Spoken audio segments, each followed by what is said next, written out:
I have two questions. One is about the brain drain in the country. Ghana at the moment, you have a very youthful population, and most of the youth are leaving the country. They are all going to the UK and the United States, Europe, trying to find jobs because we're told that the payroll is full and there are no jobs in the country.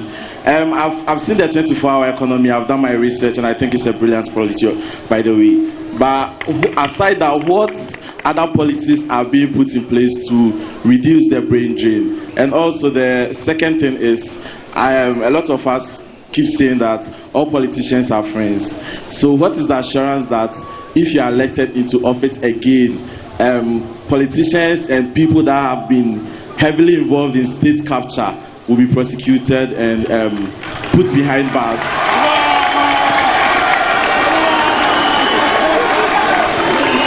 Thank you very much. And KalyJay, I've heard your name. Yeah, my son Sharaf has spoken about you several times. But thank you very much for what you do. Like, you see, migration itself is not a bad thing, but it must be organized migration. And so if you look at countries like Philippines, they have organized migration. And so what they do is they give their young people skills training in hospitality, in nursing, home care, in seafaring, in so many other vocations. And they organize and export them to other countries. You know how much Philippines makes every year from organized migration? $30 billion. $30 billion a year. And so migration of professionals is not entirely a bad thing, but it must happen in an organized manner. And that's why at one point I said that people will leave anyway, but we must create the situation in which when they leave, it is organized departure. And so, for instance, if we have nurses and there's an excess of them and we cannot immediately find them employment, there are countries that are prepared to accept them on short-term work abroad contracts. And so we can sign agreements with those countries and say, look, we're going to send you this number of nurses for 2 years or 3 years. Apart from the fact that they'll go earn an income, be able to remit it back home, they also will go and add to their skills in those countries and come back even better prepared than before. And so, if you go to a country like Korea, they're taking what they call foreign workers in different aspects, even in the agricultural sector, just to go and help them to bring in the harvest, pick the apples and all that. And I remember when we were young and in school, some of our colleagues, during the long vacation, they used to japa to Europe and go and pick apples and things and earn an income, come back and continue. And so if we organize it properly, it won't be our young people walking across the Sahara Desert and losing their lives and so on and so forth. But it will be more organized. They will go on fixed-term contracts. They will work, come back even more experienced than they did before. So it's not entirely a bad thing, but we must work to open the opportunities for our young people in our own country. And that is why we talk about the 24-hour economy. Most of our businesses are running one shift. We go at 8, we close at 5. And so this morning, a young lady explained it very well. She says the formula is 1-3-3. And so 1-3-3 means that one person, one job, 3 people, 3 shifts. And so instead of one person working, there will be 3 people on 3 shifts. And it is possible to do. In the pharmaceutical industry, we say that there is no demand. There is demand in West Africa. When I gave our pharmaceutical industry a stimulus package to expand their production lines, Tobinco, Dan Adams, NS Chemist, all of them, they did that and they began to export Ghanaian pharmaceutical products to Sierra Leone, to Liberia, to Burkina Faso, to Mali and other countries. And so who says that if we give incentives and support our industries, they will not be able to increase their production? And because they had increased their production, expanded their production, lines, it made them employ more people. That's just one example. There are many other areas, the construction industry, the agro-processing industry, cleaning and sanitation. Who says we shouldn't collect bola in the night? In the night even there's less traffic. So it's even more conducive to collect bola in the night than to be mixing with traffic during the daytime. So there are many places where the 24-hour economy will produce more work. But in the digital space, we can create tens of thousands of jobs. And that is why I built the Accra Digital Center. We estimated that it will create 10,000 jobs. Unfortunately, we left office after I had commissioned it. And so it was for this government to operationalize it. Unfortunately, the space has been given to Yanum, and they are doing their own thing there. And so it's not realizing exactly the objective for which we set up the place. But like I said, we're going to put investments in fintech, $50 million to grow our entrepreneurs in the fintech space. We're going to put money into construction, the big push for transformational infrastructure, in order that contractors and construction companies can employ more young civil engineers, employ masons, carpenters, steel benders, welders, tractor operators, dump truck operators, excavator operators. And so those are all things that will stimulate the economy.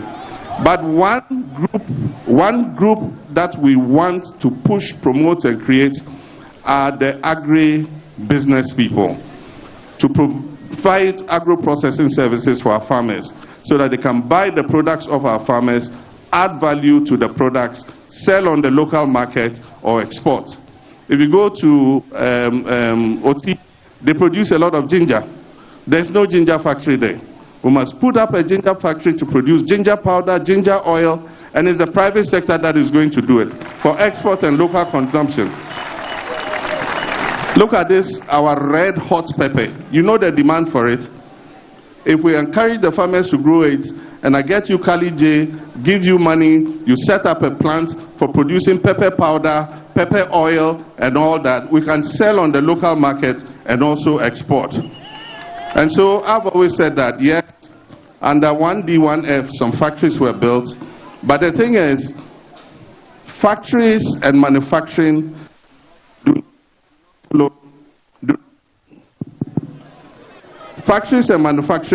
do not follow political delineation.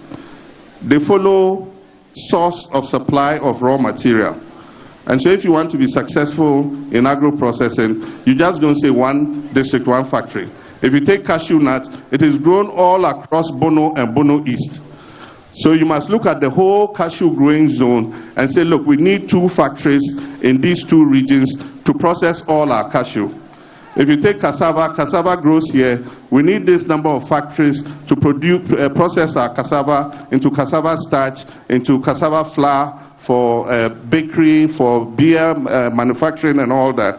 So we are going to put those factories and manufacturing processes using the private sector, not the state, to process based on staple processing zones where raw materials are available, and not sloganeering, one district, one factory, one village, one dam, $1 million consumed per year. It sounds nice to the ear. It sounds nice to the, but does it really? It might sound nice. And that's why you go and find, I was going somewhere in the western region, I've forgotten where it was, and there was this building. I said, oh wow, and I saw a sign, 1D1F, and I said, let me take a look at it. And so I made a convoy stop, and I got down. It was locked, and the gate was locked, and it was a rice processing factory. Building complete, everything complete, no equipment in it, and there was only a caretaker. They say, are they working here? I say, no work. That machine no day. They wait to make machine come. You know? And so we must do this because we believe in it, and not because we think that it will win us elections. It says politicians are friends. Yes, We have friends across the political divide. And I have many friends. I've been in politics from 1996 when I stood for my first parliamentary election. I met many colleagues in parliament.